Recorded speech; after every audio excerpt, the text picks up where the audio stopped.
Having changed the constitution to remove term limits, this time when I was just a few months in Parliament, General Museveni introduced a bill to change the constitution once again to remove the age limit to allow him to rule forever.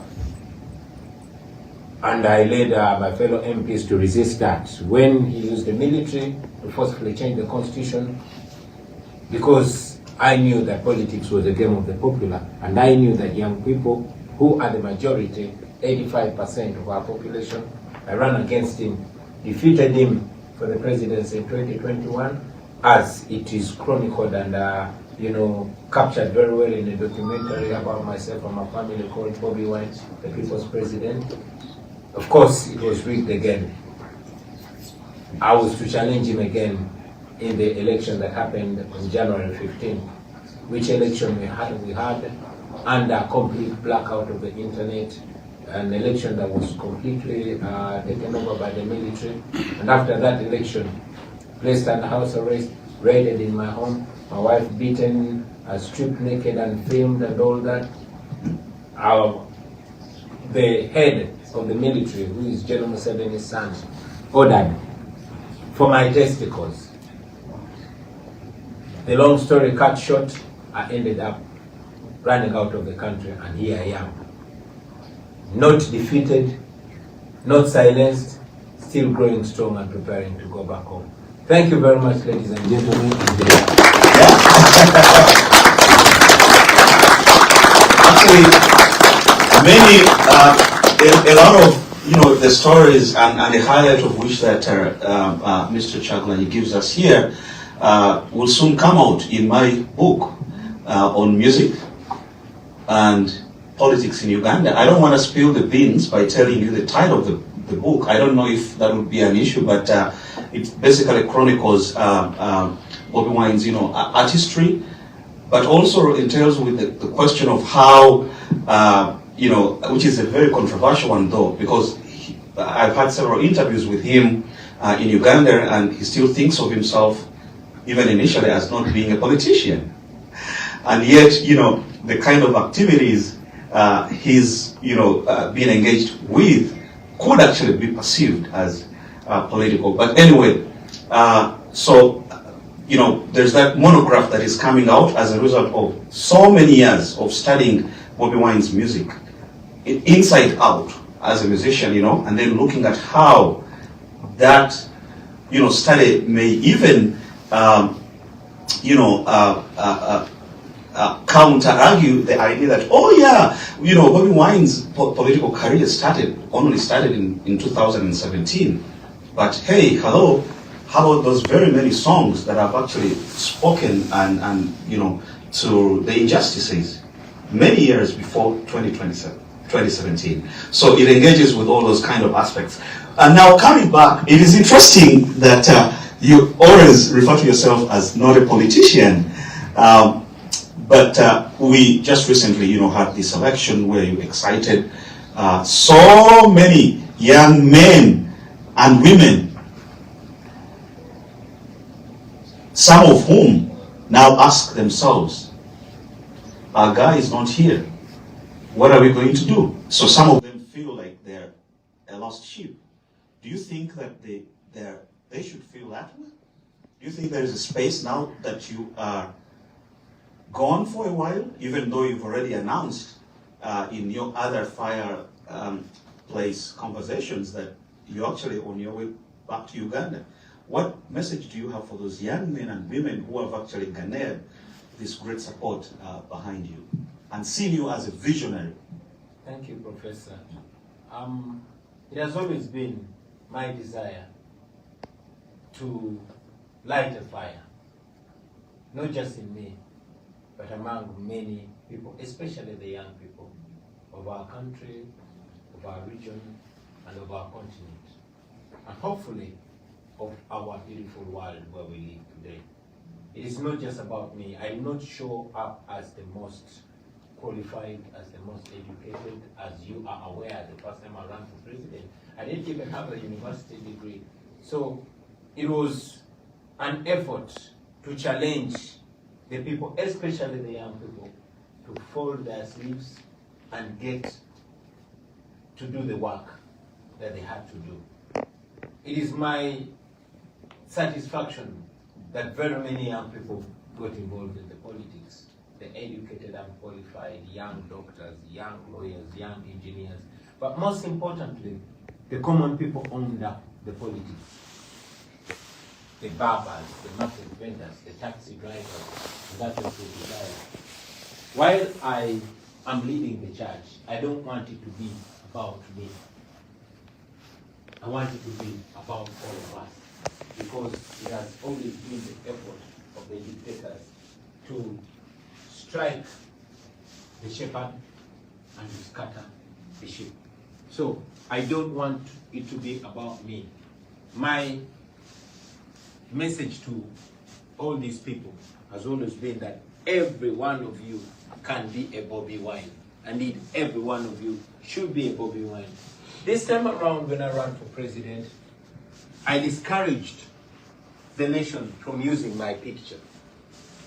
Yes, my face was already known, my name was already known, but I told them to carry the national flag, to own the nation. Each one of them put it in their house, put it in on their vehicle, put it in their living room. No wonder now the Uganda national flag has been criminalized by the regime. Many people are in prison for being found waving the Ugandan flag because it is a sign of protest against misrule.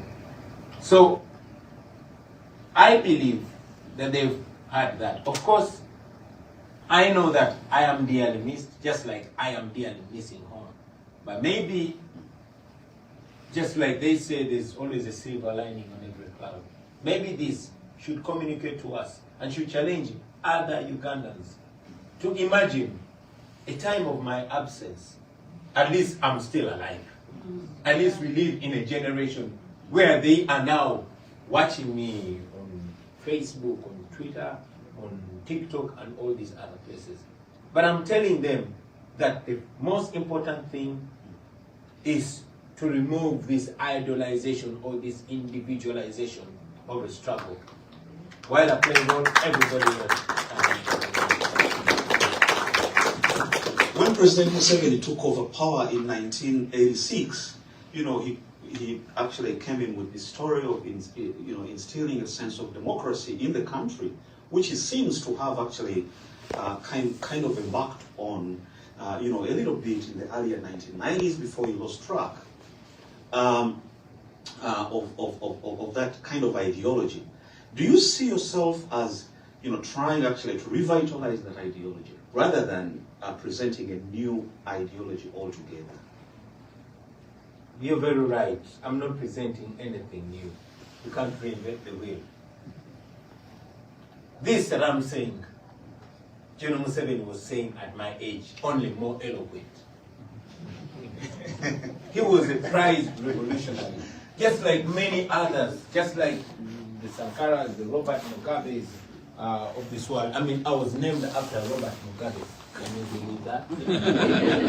Yes. Because he was a prized revolutionary. My family used to be this bourgeoisie family just after colonialism, but it joined General Museveni, and my grandfather passed away in that war, and my father was sentenced to death. Thanks to the corruption of that regime, my mother bought him out of jail, and he was able to escape because she paid some of the people that were working in that regime, just like I was able to escape out of Uganda, thanks to those that don't agree with what was going on.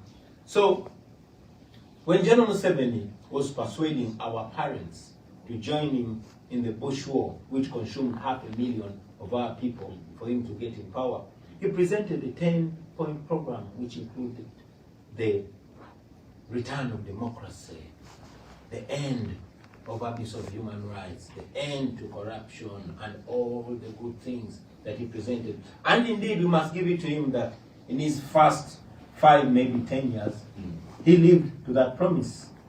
When he came to power, his famous statement, which he even wrote in his book, What is Africa's Problem?, was Africa's problem in general, and Uganda in particular, are the leaders that overstay in power. He said that when he was my age. He would kill anybody who reminds him of what he said when he was my age. So, while he stood for the right things, he is the perfect example of the famous saying that power corrupts and absolute power corrupts absolutely. He has been in power for 40 years, but he believes that he is the only one that can solve the problems, majority of the problems his overstay has created. So that speaks to us a great deal. And it speaks to me personally. And I always tell people that don't look at me as your savior, because I'm a human being who can be corrupted. And that is why I believe in encouraging people to come together so we can liberate ourselves. It is not me to liberate you, neither are you the one to liberate me. We have to liberate ourselves together so we can hold each other accountable. And indeed, for us to achieve that, we're not going to get it when we get there. We're going to practice it now.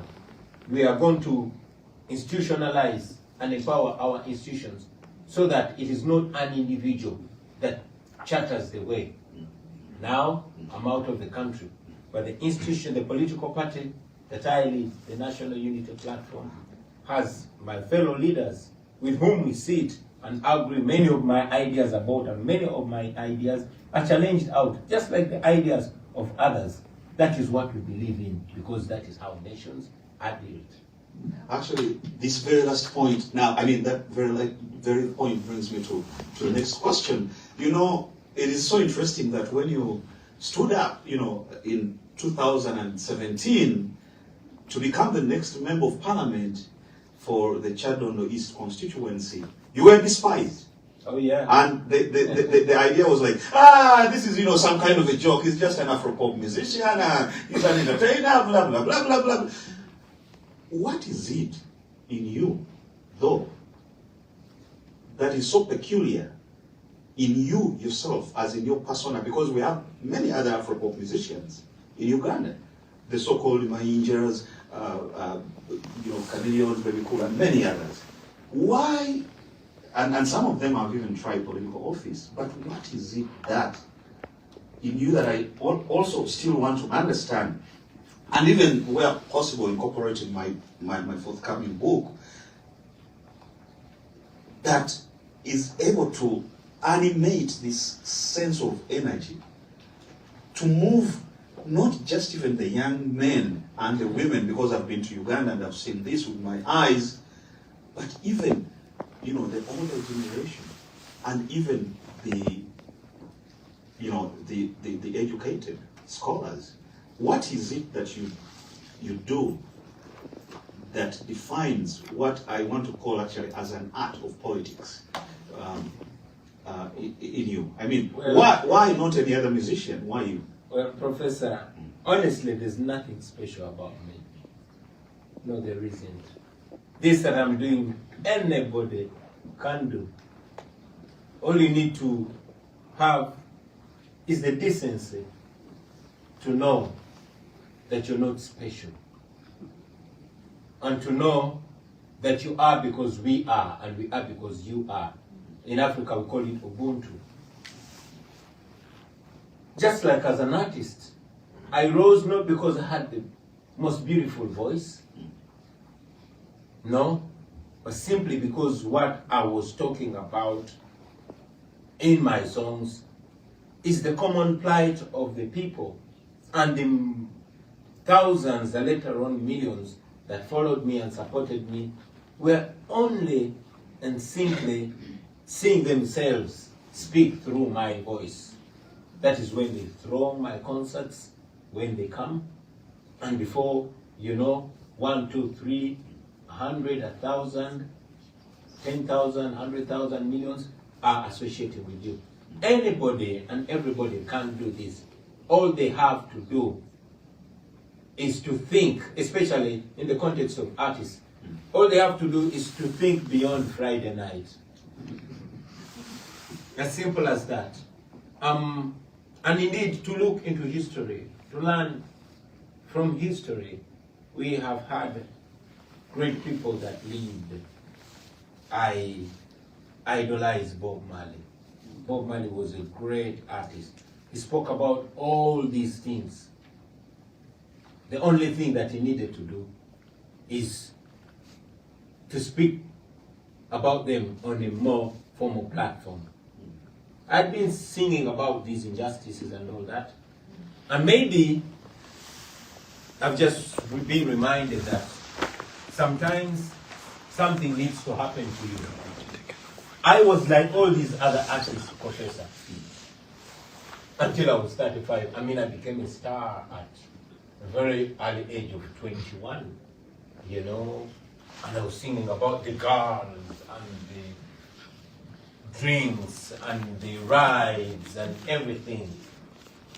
And indeed, by 23, 25, I was one of the most popular, if not the most popular and successful artists in our country.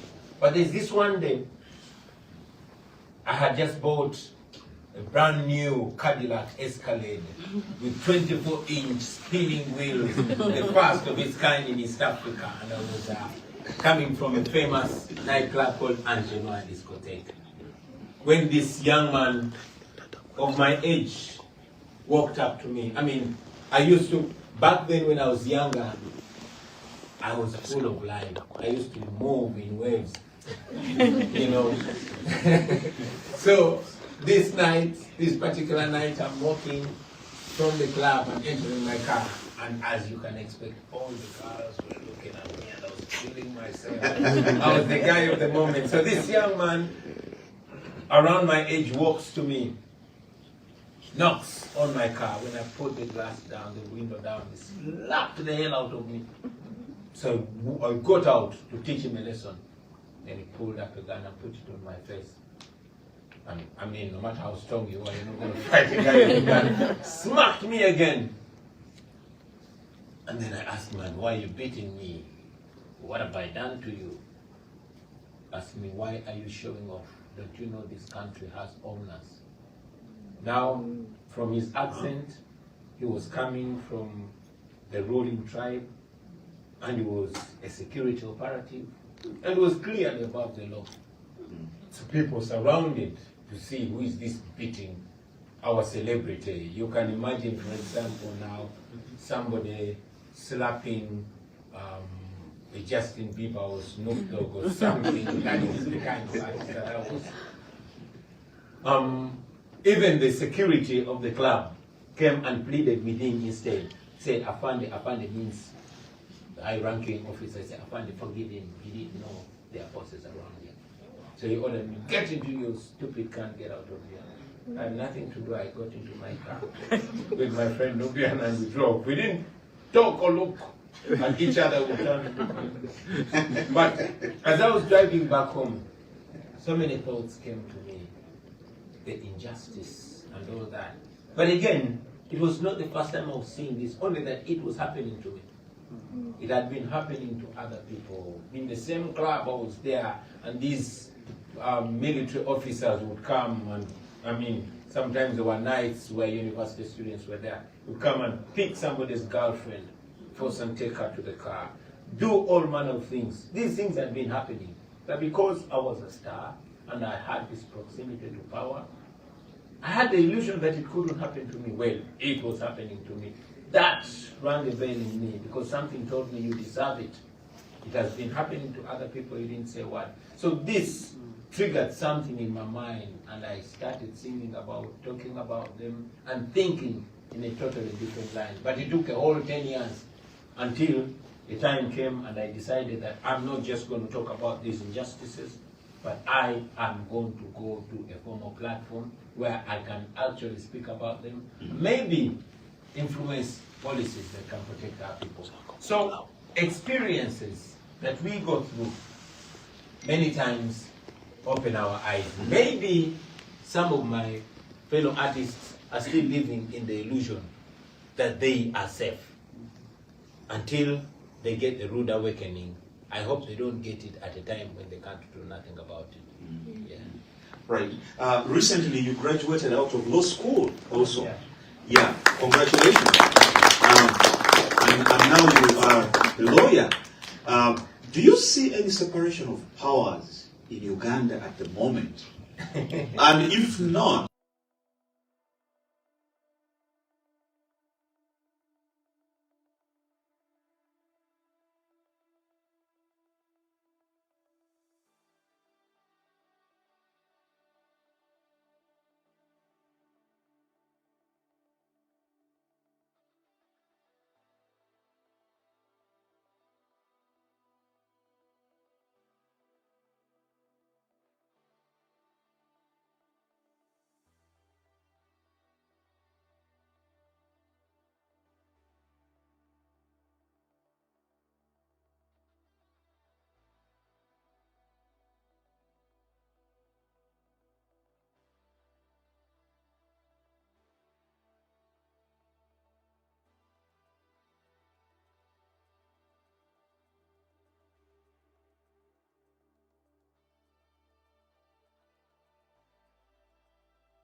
gradually it became apparent to us that indeed, like they say, politics is so serious a business, we needed to fund the politicians. Over time, when General Museveni took over our country, many of the intellectuals that we believed in to deliver us kept disappointing. Many got killed, many got exiled, many got silenced, and indeed many got compromised. And so it was out of desperation that I got myself into politics. It's a long story that I might not be able to delve into right now, but it was the lack of alternative voices, and I thought that myself and many others had to descend into the arena. I was a musician and I was enjoying my music, but over time I realized that just like many young people then, similar to now, we had followers, but where were we leading them to? I was an artist that was paid a lot of money by telecom companies to endorse their products. I was paid by beer companies because the beer bottle that I held inspired so many young people to go that way. Because I was a trendy young man that so many young men and women looked up to. And I realized that maybe if I take a dive into the matters that actually matter to our people, I would lead a generation into that direction. I want to believe that we have largely done that, but so much needs to be done. So with that, here I am.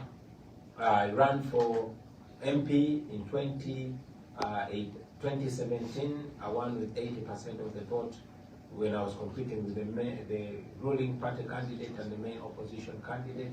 2 years later, when I was in Parliament, I realized that indeed Parliament was just a rubber stamp, because having changed Deputy President of the Forum for Democratic Change, the party that Dr. Besigye used to lead, is the one that drafted and presented a new law that was passed the day before yesterday that provides that a Ugandan that leaves Uganda is referred to as a foreigner.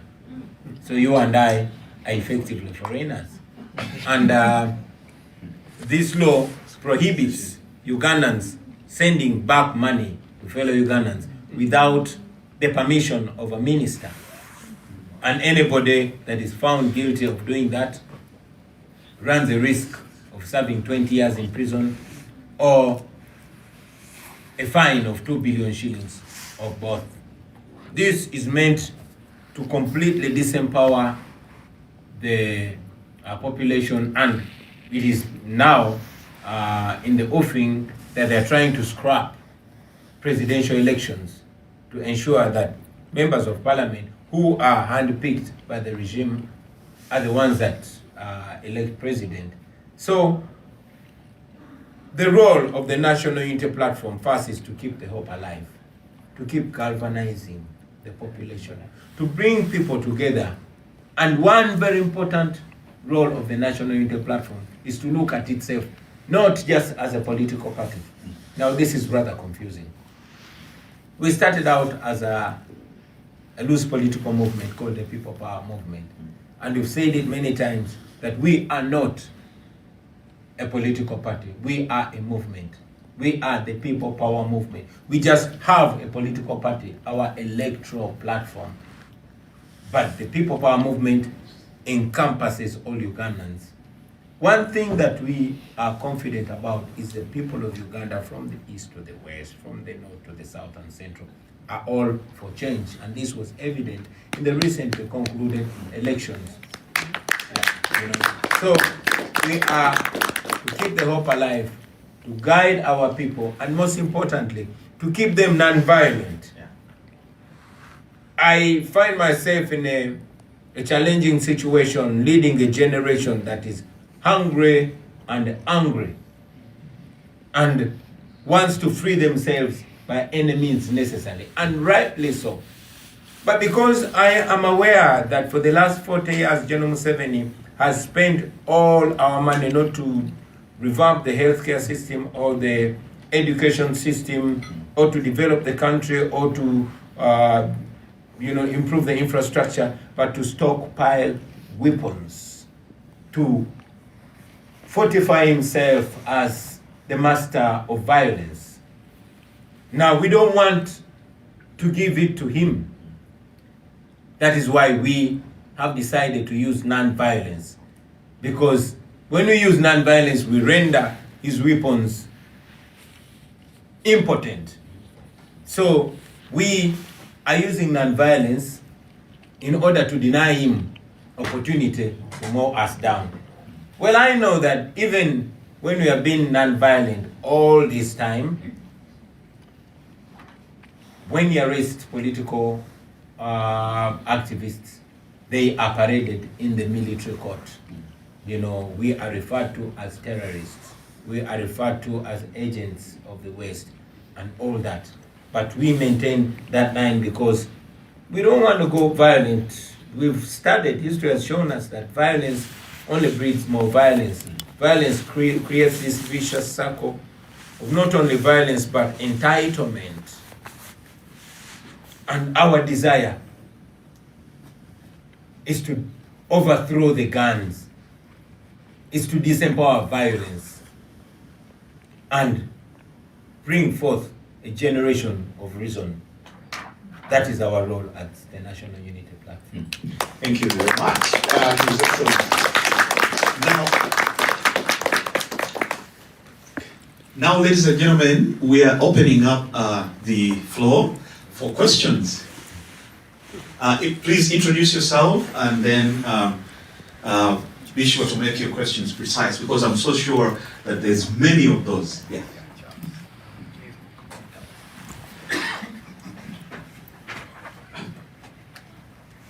Thank you for having. Let's take two. And it can be the conversation actually. We can maintain this, you know. Thank you for having us. And Bobi, we look up to you. Thank you. As a young man. My name is Kimani from Kenya. A lot of East African youth are courageous right now. They're educated and they're organizing to take over and their rightful space into leadership.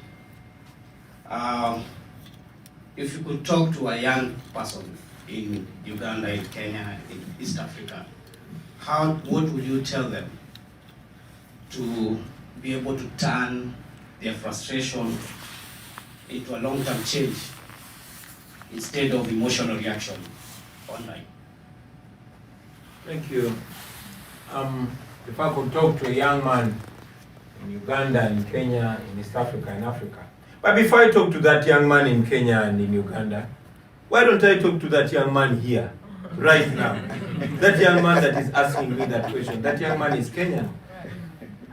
You, the Africans that are here, man, we look up to you so much. You are the intellectuals that we have. Every student, I mean, you are in the University of Michigan. These are the noble universities where the founders of our countries went. The fathers of independence, the Kwame Nkrumahs of this world, the Milton Obotes of this world. When they were your age, they were here thinking about Africa. And indeed, when they came back home, they brought those skills and ideas. So, I want to speak to you first and to let you know that you are our hope. You are the intellectuals that we have, you know. So it is supposed to be part of our call.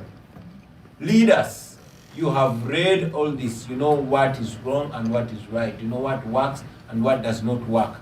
You are our Nyereres. You are our Kenyattas, you are our Jomos, you are our Obotes, etc., etc. So, get involved. Don't look at matters of back home as matters to be sorted by those that are home and then you return home. That is what has kept us where we are today.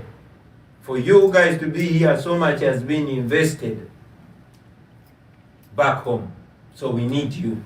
Get involved in the politics of our country. Gladly, now the world is even more connected. You can lead from where you are. Now to the young people back home. You are the future. There's a song that I did. It says, we are the country, we are the future, we are the change we badly need. We are the youngest population in the world, we stand a chance. We are the leaders of the future, and the future is today. So the future is today. Take charge of your future. The people that gave us independence were in their late 20s and early or mid 30s.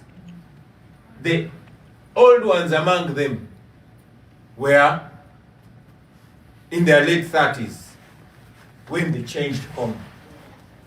And majority of our people were old. Today, we are young people. Back home, I'm an old man at 44. You know? So, how can young countries be governed by men and women in their 80s?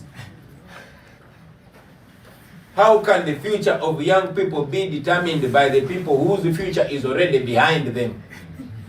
So, get involved, take charge, because in any case, you are stuck in Kenya, you are stuck in Uganda, you are stuck in Africa.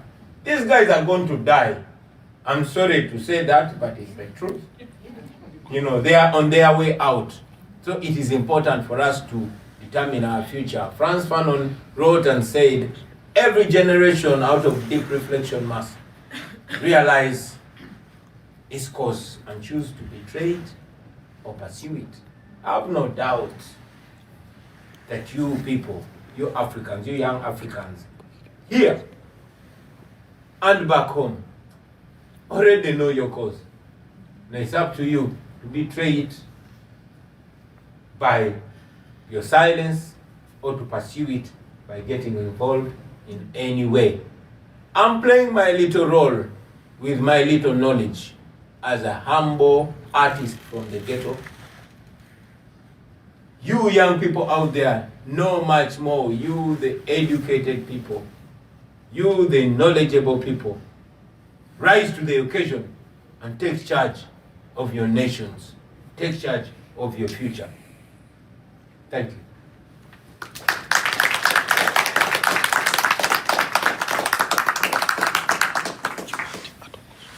Let's take like 3 questions at a time, and I will respond and we keep going until we are out of time. Thank you. Good afternoon.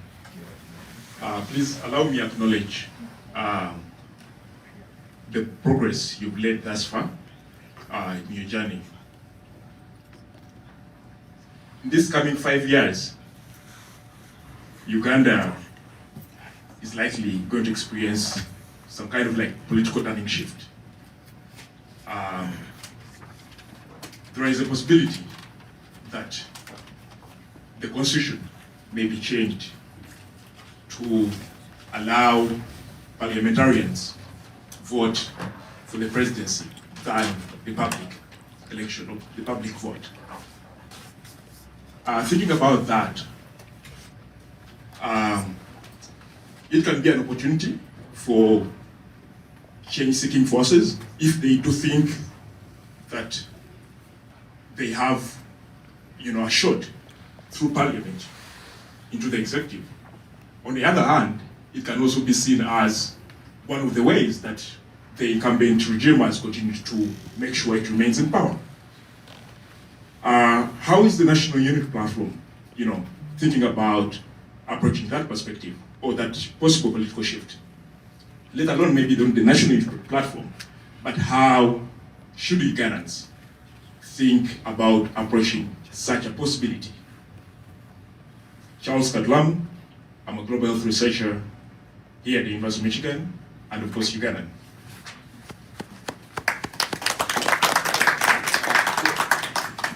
We can get another question and he will answer after the second.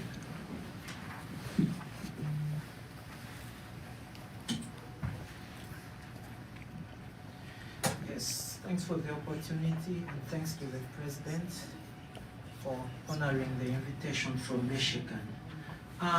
Given that Museveni has deliberately embedded loyalty within Uganda's state institutions, most visibly through military appointments of his son, Muhoozi, who in my opinion shouldn't be in that office.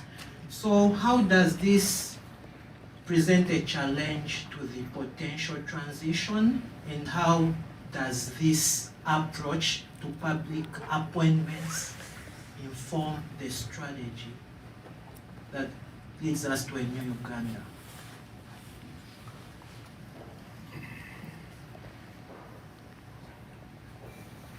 Okay. Shall I answer those two as we? Thank you very much. The first question was about the known efforts by General Museveni to deny the people of Uganda opportunity to elect their leaders, so he can have his way in parliament. And was asking what are the plans of the National Unity Platform to counter that. I've said it again and again that it's not only about the NUP. The National Unity Platform is a party that I lead. Look where I am, running for my life,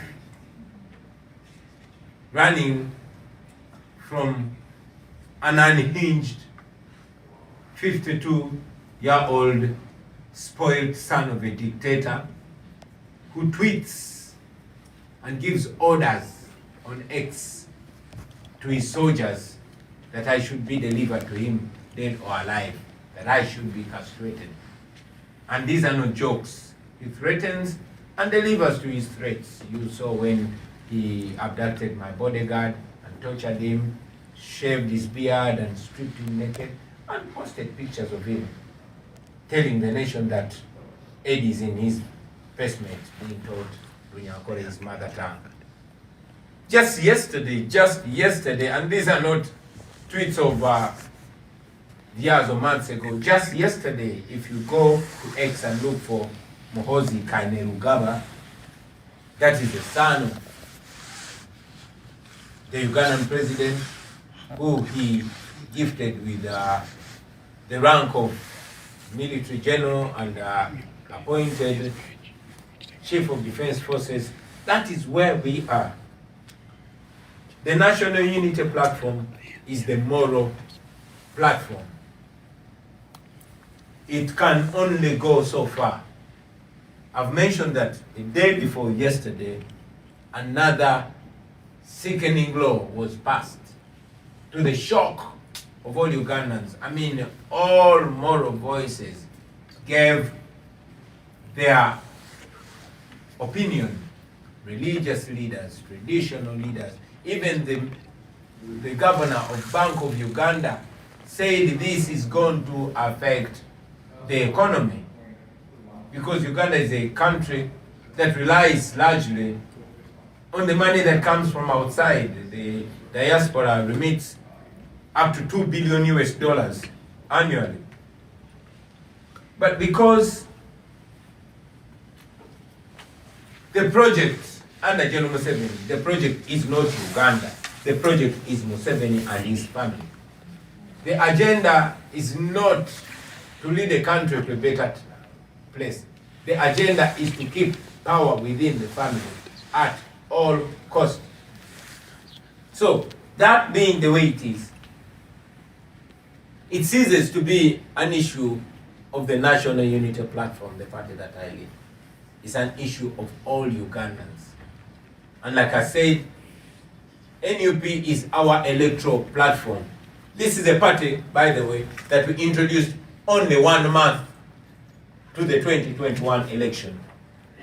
Why? Because all other opposition political parties had been paid and ordered by the regime to keep away from us, because we were seen as too radical and uncompromising, and our agenda was, and still is, removing the dictatorship and beginning a new democratic journey for our country, Uganda. That being the way it is, it becomes, as it has always been, a matter of the people of Uganda as a whole. When this silly law was being passed the day before yesterday, the National Unity Platform, under the able leadership of Right Honorable Joel Swenyini, put up a moral case, because that's what we could do. But the people of Uganda had to stand firm as they should and as I'm confident will. I'll give you an example of the fight against slavery.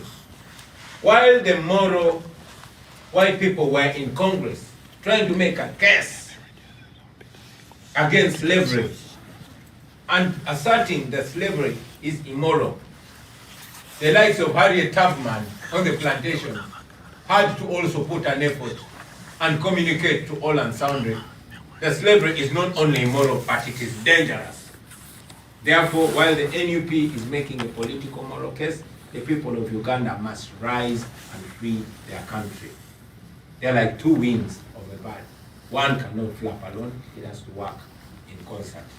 I hope I communicate to you, my brother. And also to my brother, whose accent sounds like he comes from the ghetto. Thank you for that question. I can tell when I hear somebody speak and the 1, 2, 3 slang, they say, oh, he's not only from Uganda, he's from the ghetto. I'm so proud to find you in the University of Michigan and keep representing my brother. How does the Moozi project pose a challenge to the transition? Is that what you were asking?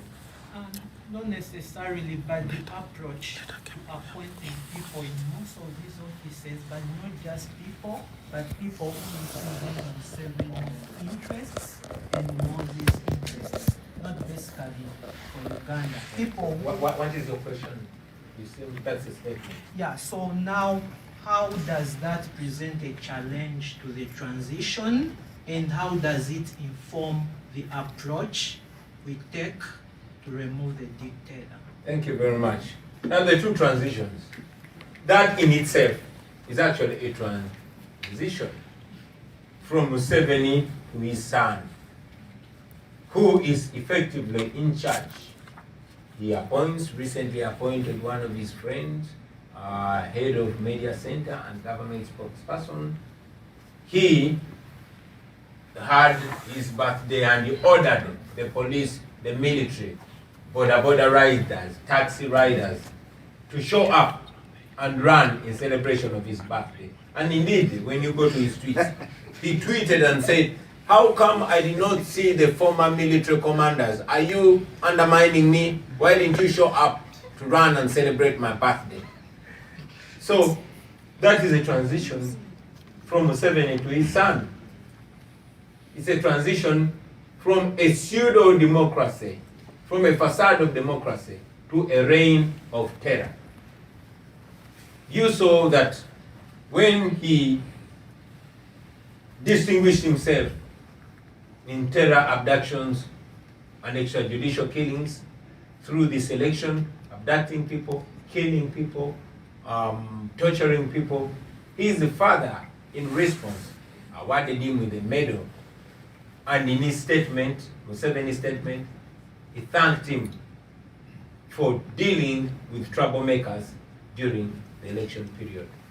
This is the same person that threatened to raid Kenya, and the following day, he was promoted to 5-star general.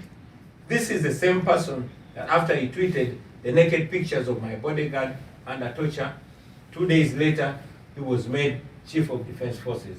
And he was made Chief of Defense Forces. Unlike other Chiefs of Defense Forces in the past, before he was made Chief of Defense Forces, Museveni signed an instrument that was to the effect that the powers of the Commander-in-Chief were transferred to the Chief of Defense Forces. 2 weeks later, he made his own son Chief of Defense Forces. So that is, by and large, a transition in itself. Is it the transition that Ugandans want? No. Is it the transition that we are going to stop? Yes. The transition that we want is a transition from absolute rule to democracy, from family rule to democratic rule. And we are going to achieve that by the grace of God.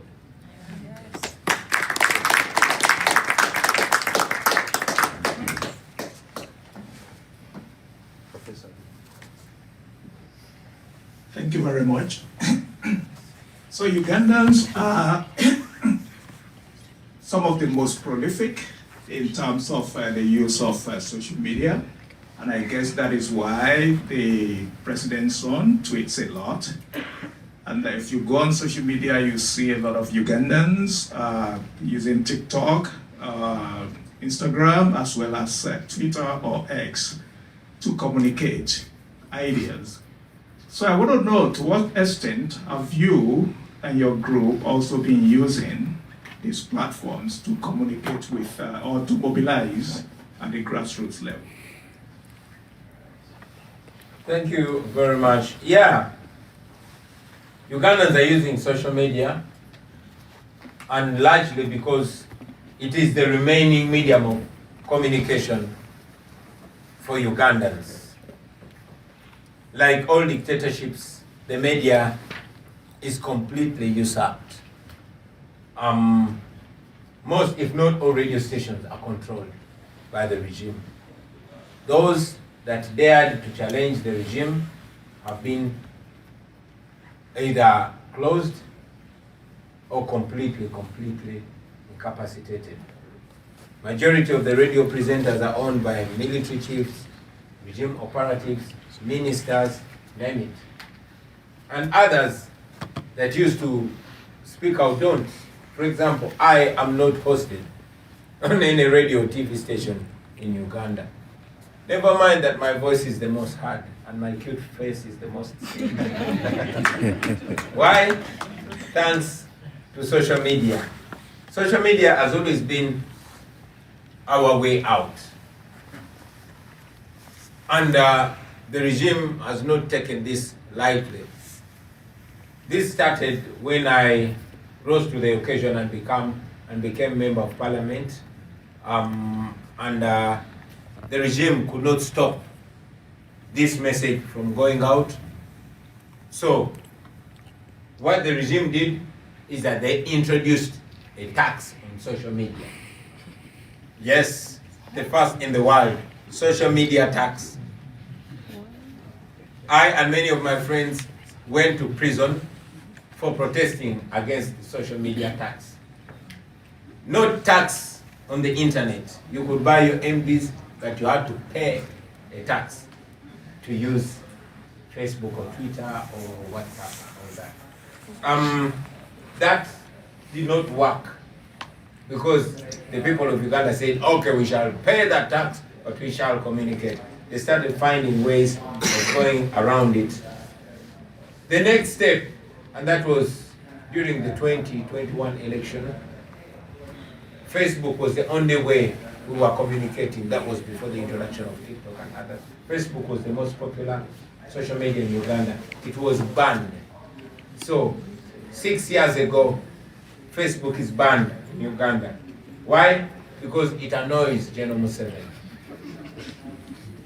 That did not work either. Because, like I told you, Ugandans are largely young people, and with age comes with creativity. So Ugandans went around that ban, and we use VPN, and it works. So if you ever get your Facebook banned here, because it can, VPN did a good job for us. So when that, happened, General Museveni, using another member of parliament that poses to be an opposition member of parliament, introduced a law called the Computer Misuse Act. And under this law, many TikTokers, many Twips, and many bloggers are rotting in jail for communicating what the regime does not like. Never mind the fact that Museveni's son himself, who is the chief of defense forces, pictures people's wives and posts them naked. Pictures citizens and posts them naked. On a daily, he's posting unhinged stuff. But as you know, the law in Uganda is nothing more than the paper on which it's written. So yeah, while there are those challenges, one thing that I'm proud to say is that Ugandans are unrelenting We are always creating. We are always dynamic. And we always go around these blockages like we have done to date. Thank you.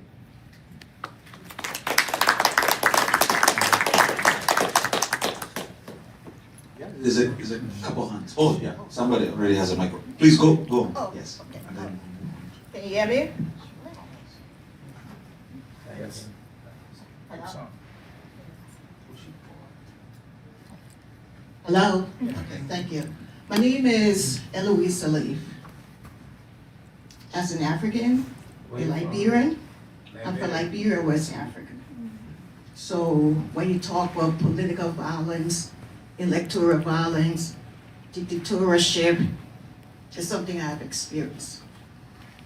When you talk about passion of the young people getting involved to seize the opportunity and get the movement for themselves to play a role in governing the state, I played that role in my younger years, growing up in Liberia. My parents didn't even know I was active in my country, advocating for change. One of my first protests was the last big protest that was heard in Liberia. Innocent, enthusiastic, energetic. I knew I wanted something different. But that difference didn't end well. Why it's true we protest for change, the same things we talk about, like you stated, when Museveni came into power, he advocated for change. So, there's protests in Liberia. Then the Civil War, came the Civil War. I think you heard of Liberia's Civil War. Yeah. Well, that didn't change anything in our country. Many of us lost loved ones. But I was fortunate to leave Liberia and come to the United States. Stay looking for that energy to fight for democracy. And living in the United States, my big brother here, Mosey, can attest to that. I get in contact with my immigrants community, telling them to be active while you are away from home. Know your rights as an immigrant. Know who's representing you. Vote, but still be connected to your country and people back home. And for that reason, I go back to Liberia every other year. Join political party, advocate, and participate in the election. But advocating now and leaning towards democracy is becoming so fearful. Very fearful, and having worked and still working in one of the countries in the world that I have looked up to as the greatest democracy, and seeing that there's a lot of things happening, my fear increases for people like you, activists in Africa, activists of political leaders in developing country. So I have a question. And I tried to write this question down because I want to be politically correct. A question for you, it says that when you look at the present trend on the global scene with democracy, you see how it's being attacked and it's eroding. And the key actor that's carrying on this attack comes from a nation that we look up to for democracy on our continent. Uganda being no exception. So I want to ask you, are you staying of the notion that democracy is universal? 1, 2, and are you willing to continue to put your life on the line for democracy in Uganda? That's my question. When you look at the global picture of how democracy is eroding now, that's the question I have for you. Thank you. If you permit me immediately respond to my sister here. Yeah. What's my view on the global trend of democracy universal, and how do I look at it? Man, oh man. I'm glad you said you want to be politically correct. I don't want to be I hate being politically correct, but I'll be cautious because I'm a refugee here now. I'd rather not mess with you guys. But a while ago I told you Americans that democracy, however old it is always one step away from extinction. So guard it with your life.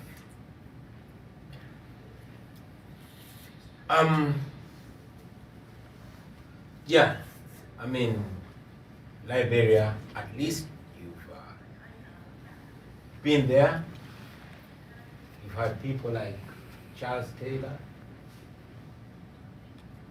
and at least you are an example. You had Africa's first female president, and you have had the opportunity of voting in and out presidents, including the famous George Weah and all that. We envy you, man. You're not where you're supposed to be, but you're certainly where we would love to at least reach in our lifetimes, to be able to choose our own leaders, to see our vote counting. We don't have a vote in Uganda. We want to have a vote. We have been independent for 63 years, since 1962. But not one president has been elected to power. They shoot their way in and they're shot out of power. We want to see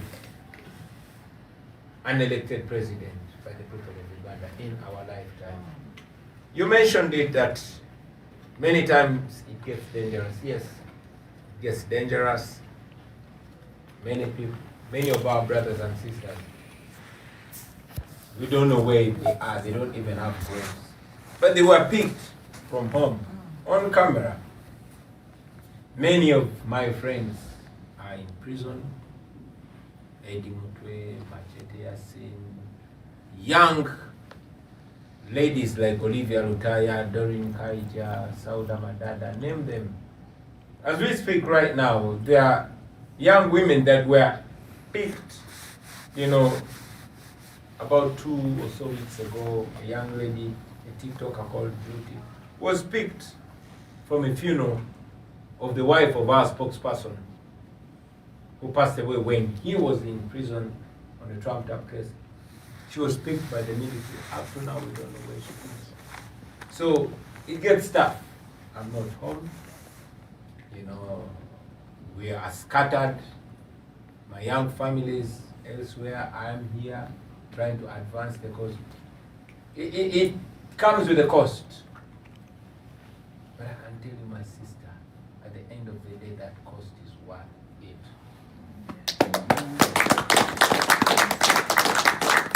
Why? Because we know that freedom comes to those who fight, not to those who cry. Because the more we cry, the more our people continue to die. So we choose to fight because ain't no other way, At least we know that when we don't give up,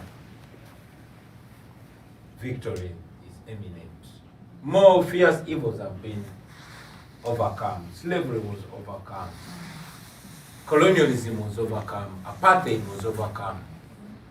These were evils with more grounded forces and resources. Then what about dictatorships? Which dictatorships are actually empowered by democracies like America? So if we don't stop fighting, we will get there. I can only say, let's keep the hope alive. Let us not stop. Let us use every opportunity. Let us keep putting one foot in front of the other. The little things that we do add up to much more. Maybe in just this little conversation that we're going, maybe we'll spark minds that will also spark others. I used to love Tupac. Tupac said, I'm not sure that I'll change the world, but I'm sure that I'll spark the brain that will change the world. Now, you guys are already burning brains. It's just to remind you of how important you are, of how effective that you are, of how much you can do more, And maybe that will create a ripple effect. And before you know, we achieve what we must achieve. For as long as we don't stop, let us not look at the threat, let us look at the prize. Thank you. Yeah, so we are happy to have two more questions. All right. I have actually my first PhD advisee here at the University of Michigan is also here. I would love to give the third opportunity to him. You have to, because his research is on music and politics in Nigeria. And so I'll give the third.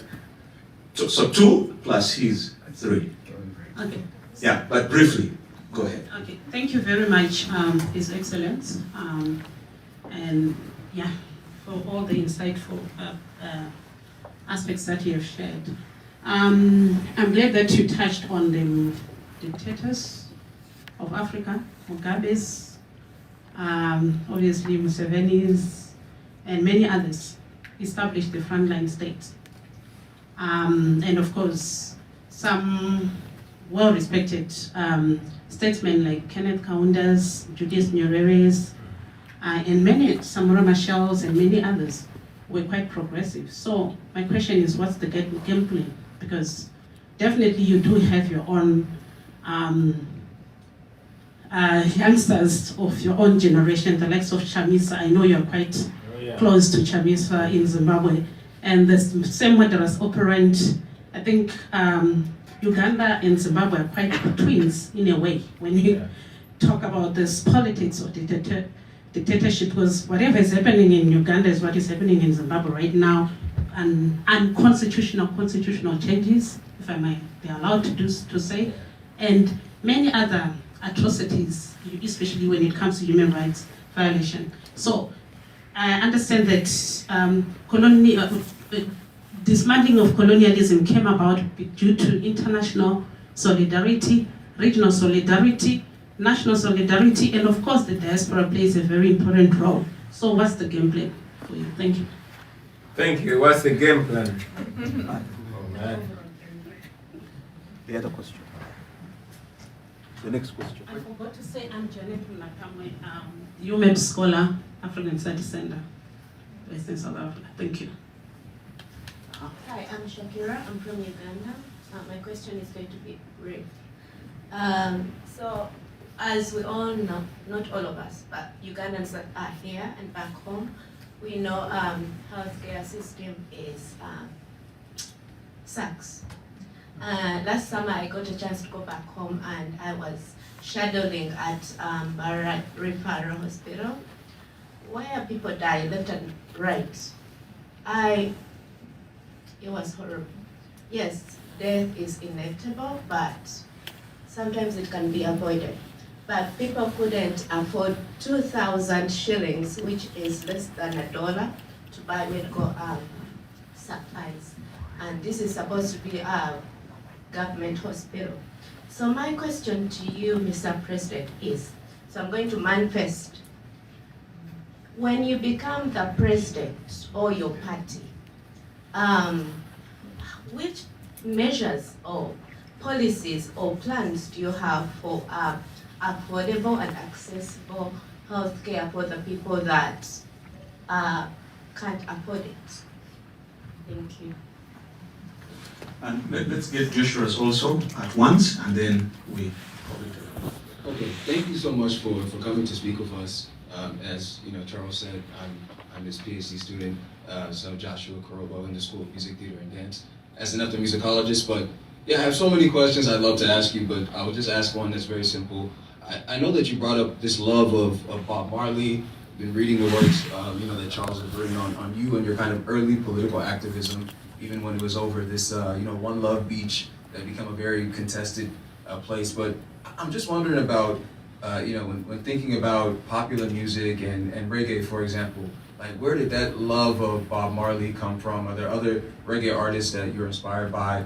And how does, the work that they put in with their music, and of course their own sort of political trials and tribulations, how do those sorts of things inspire your own? Because of course Bob Marley was fighting this larger gang war in Jamaica, but I mean that was kind of, that was overshadowed by what was this larger battle between, communism and, capitalism. And so I'm just wondering how some of these elements might come out in your musical work. And then if I could just add a quick one, I'm thinking about Fela Kuti, and, something similar happened between him and the military, right? Even I don't think he wasn't even really that politically inclined at the time, but he was saying things that, the military didn't like. And so, of course, they came to his home. They beat so many people. They threw his mother out the window. She eventually succumbed to her injuries.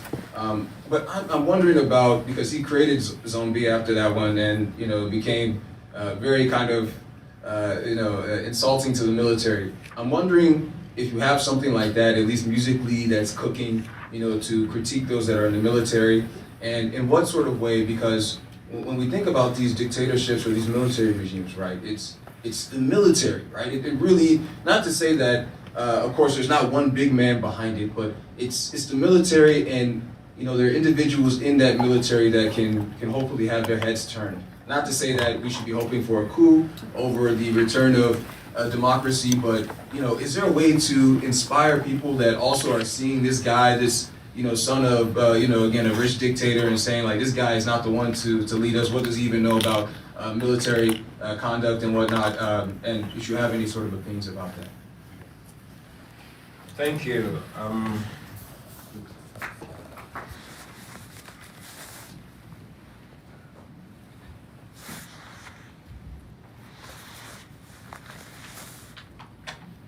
Interesting questions, and sadly it's the last batch of questions, but I hope my humble answers will communicate to you effectively. Now, the first sister asked, what is our game plan? Maybe I should attempt your question last. Let me go from down. Let me start with the brother who asked me about the music, where I got the love of the music, such protest music, activist music, revolutionary music, and whether I am doing anything more of the same. Yes, I got inspired not only by Bob Marley. I mean, here I speak of Bob Marley because Bob Marley was more international. I wasn't sure people knew of people like Fela until you mentioned, glad you come from Nigeria. But people like Peter Tosh spoke truth to power. I mean, people like, without a doubt, Fela Anikulapo Kuti, amazing guy. He took so many beatings from the Nigerian military. And he spoke my mind then, he spoke my mind even before I was born, when he called them zombies. Because, I mean, these soldiers, if they're not zombies, what are they? There's a song that I sang, and it was dedicated to the soldiers. They say, Afande, I'm not fighting you, I am fighting for you. I am fighting for your children. Your children go to the same hospitals, sick hospitals as mine. Your wife will die giving birth, like many of our wives do die. You buy groceries from the same market. The misrule affects you the same. But when they order you to beat me for speaking against what's wrong, for defending what is right, I don't understand you. For me, I get a little closer to these soldiers, and many of them intimate to me. And they tell you, Bobi, we are under capture. I mean, I was able to escape Uganda because many of them disagree with what's going on. And many of them were sent to arrest me, but instead they gave me information that kept me safe. So these soldiers are also captive. There's somebody who wrote and said that there are no bad soldiers, there are only bad commanders, and I agree with the writer. So it is the bad commanders. And indeed, in our effort to liberate Uganda and East Africa, we're not only liberating the people, we are liberating the soldiers and police officers too. And the first step for citizens is not to look at these police officers or military officers as enemies, but those that send them to brutalize their fellow citizens in order to keep the power of the few. Many of them, the Miriam Makebas, Eddie Grant, Hugh Masekela, you can name it. I know music is a very effective weapon against oppression. And like you heard, I introduced myself as an artist, as a musician, not as a politician. I would rather be known as an ordinary citizen. This will inspire them to know that them being ordinary citizens can actually also do what I'm doing or even better. So yes, I'm still doing music. And now that I have a little bit of safety and sanity, I'm going to hit studio again and wait for some vibes from me. Yeah. For those out there, follow me on X, Bobi Wine. Follow me on Facebook, on Instagram, and we can keep the link, we can keep communicating, we can keep inspiring each other. Of course, you talked about encouraging coups.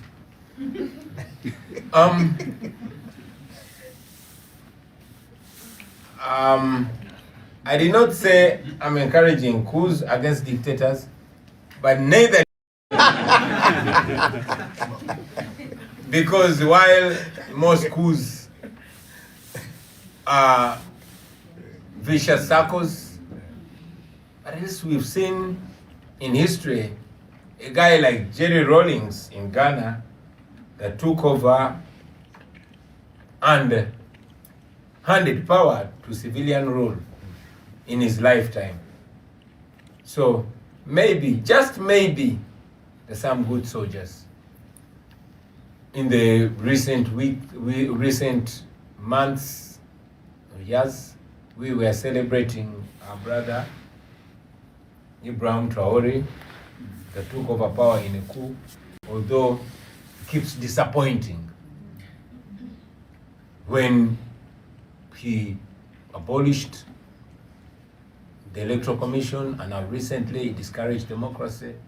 And while I respect him, while he came in the image of the noble Thomas Sankara, who inspires even me to wear this beret, I disagree with anybody that rules over people without their mandate.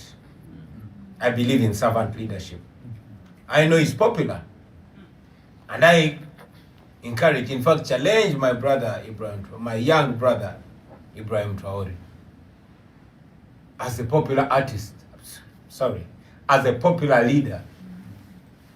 Let him allow the people of Burkina Faso to elect him so he can be their servant, so we can know that he's serving the country with the mandate of the people. Short of that, he's not ruling over citizens, he's ruling over subjects. And no person should be a subject to any ruler.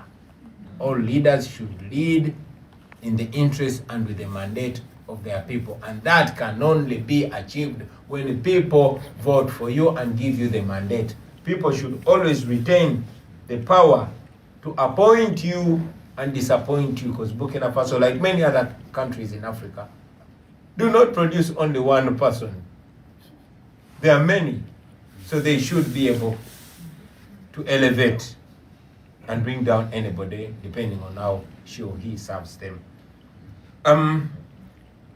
My sister from Uganda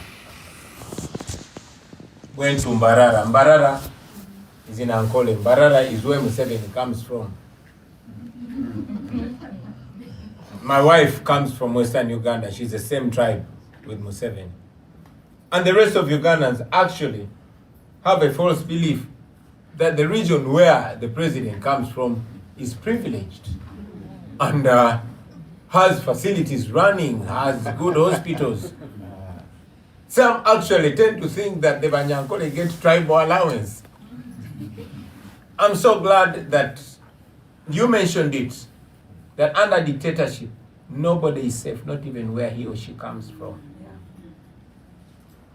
You saw that people are so poor that they can die because of not having as low as less than $1.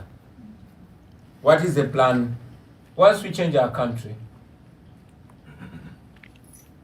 the national coffers, the budget of the country, will not be focused on maintaining power, but serving the people.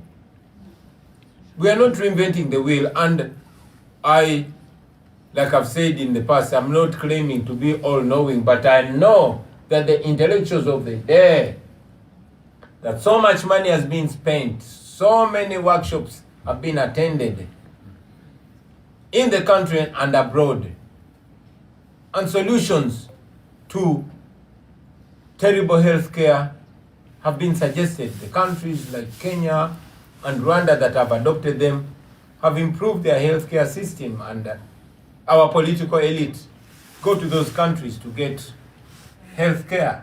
I mean, many of our political elite, ministers and government officials, die from either Nairobi Aga Khan Hospital or India.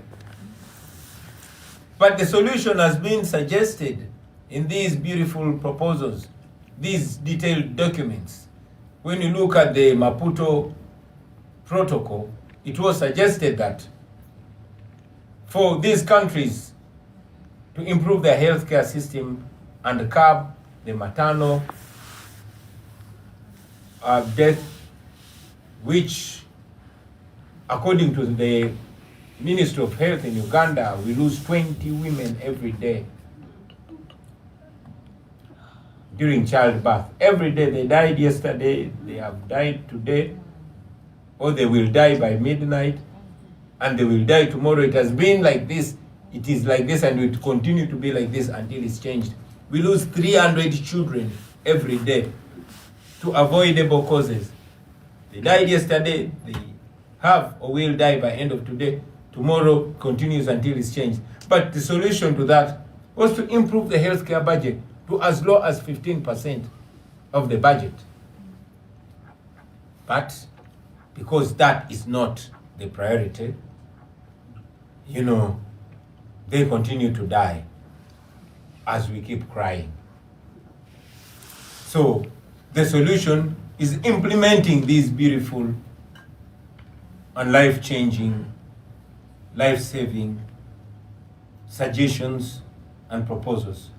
And as president, those people will not have to die again. When I am president of Uganda, we will improve the budget of our healthcare system. We will pay our doctors right. We presented it in our manifesto. We did a song when I still had the liberty to sing. And we said, no child is born to die and no mother should die giving birth. And as president, I will be very, very strict. And there will be a lot of questions if a single woman dies giving birth, because no mother should die giving life. Finally, the question to our sister was, what's the game plan? Man, I'm here to get ideas from you guys. But before that, there are two fronts. The first, generally, is not giving up, not stopping, and keeping on adopting all ideas that come. We, as a National Unity Platform, the party that I lead, we have put all legal, all constitutional, and all moral options on the table. I know that many of our friends have advocated to fighting back by any means necessary. While I'm not encouraging violence, I'm not discouraging it. I mean, we are encouraging non-violence because that's what we believe in. But every day, I lose justification to stop people that want to free themselves by any means necessary. So for me and my friends, we are non-violent, and we encourage non-violence because it is safe, it is moral, it is more powerful, and much as it is painful, it is the more guaranteed path of empowering an entire population, not empowering those that have the guns. So for us, we want to defeat the guns. But what English words do you want me to use to tell a guy whose wife has been raped, whose family has been killed by a person that is tweeting and chest stamping about it? What words do you want me to use? So not giving up is our first option. It continues to be constant. But now that I'm in America, we also have another front, a front which we know is very, very effective. We know that Idi Amin was empowered by the British and the international community. And when the British were done with Amin, Amin fell. The international community supported the apartheid regime in South Africa and even branded Nelson Mandela a terrorist. It was until a documentary about apartheid premiered in New York, and there were various Africans and friends of Africa from all walks of life, from all colors, all creeds, and all beliefs came together and marched against apartheid. Apartheid fell. So the wind beneath evil rulers and dictators is always in the democracies, and America is the world's biggest democracy. So we always come to them, and I'm here. And many times I've gone to the Capitol Hill, calling upon them, asking them to stand by the values that they profess, values of democracy, human rights, and the rule of law. And we've told them that we are not asking them to come and save us, we are asking them to stop sponsoring our oppression. They give Museveni up to $1 billion every year. A person that they know has been in power for 40 years. If there was a dictator that has been in power for 40 years in Europe, he or she would be treated like a leper. We have not seen any officials from the free world standing shoulder to shoulder with Europe's last dictator, Lukashenko from Belarus. Why then do they stand shoulder to shoulder with Museveni? Yes. Is the standard of democracy in Africa any less? Is the standard of human rights in Africa any less? If the standard of human rights and democracy in Africa is regarded less, that is nothing less than racism. So we ask them to stop sponsoring dictatorships in Africa, to stop doing business with renowned dictators as if they are dealing with legitimate leaders. And well, I'm trying to say this in a polite way because I don't want to be misunderstood. But look in history.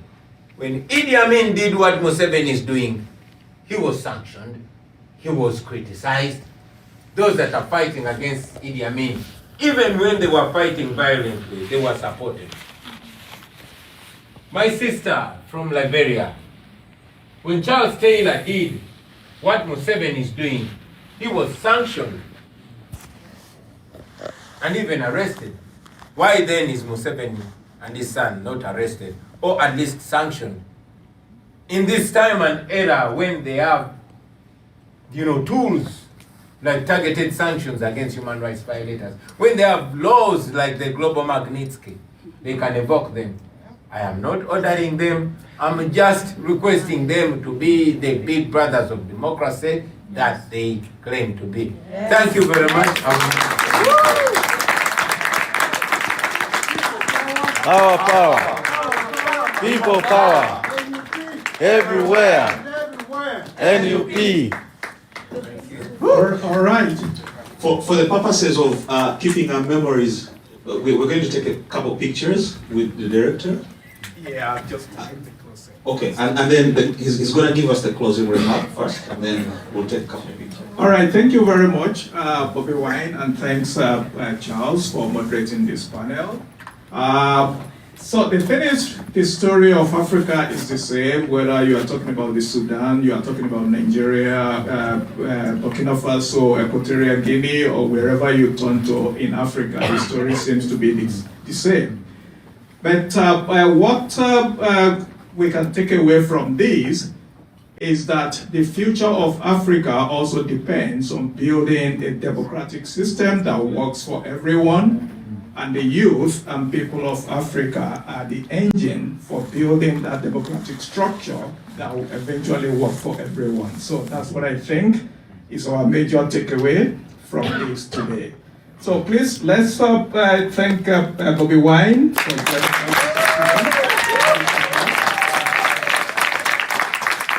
And thank you to Charles for participating in the notice. And of course, without forgetting our colleagues who either work in Uganda or are from Uganda, particularly Derek Peterson. Ugandan colleagues, East African colleagues who are in the audience here. And also our staff at the African Studies Center and the Donia Human Rights Center, our Hassan, and Wesley.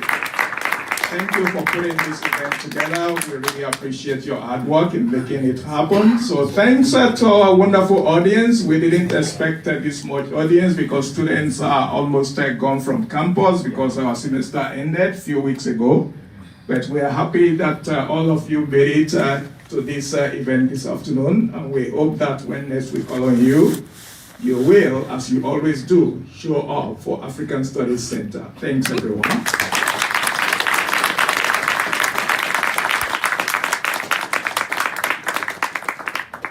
Okay, so all the members who wish, and they belong to the African Studies Center, you could take a picture here that would actually have on the website.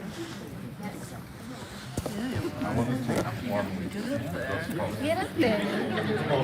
Do it. I think 100%. Both of us. Okay, yeah, cool. No, no, yeah, with him in the middle. Oh, okay. My mom is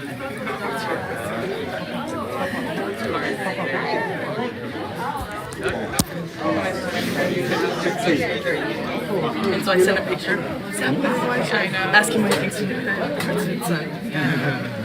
Tell her the other way, the other way. All the way. You all full one? Yes, of course.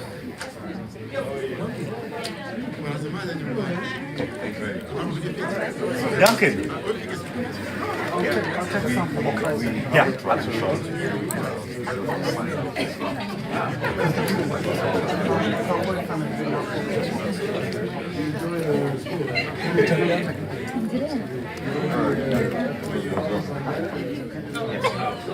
I'm joining.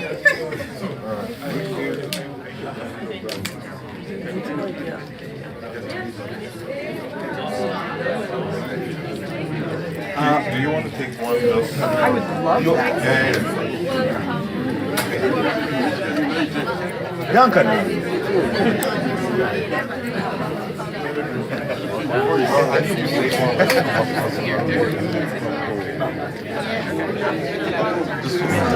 Check this out. How powerful this is. 2.2 M. Oh, watching in his phone. Yeah. I got you. Very clear. You take a picture of him.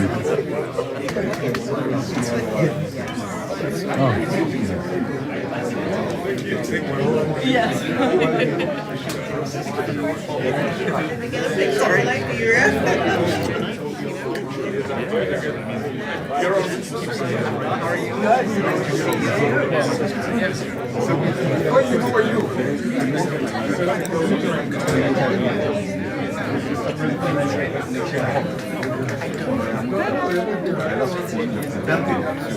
No, but I'll take one of you. Yeah. Yeah, I feel like there's some sort of line happening, but there's not. I thought you were I think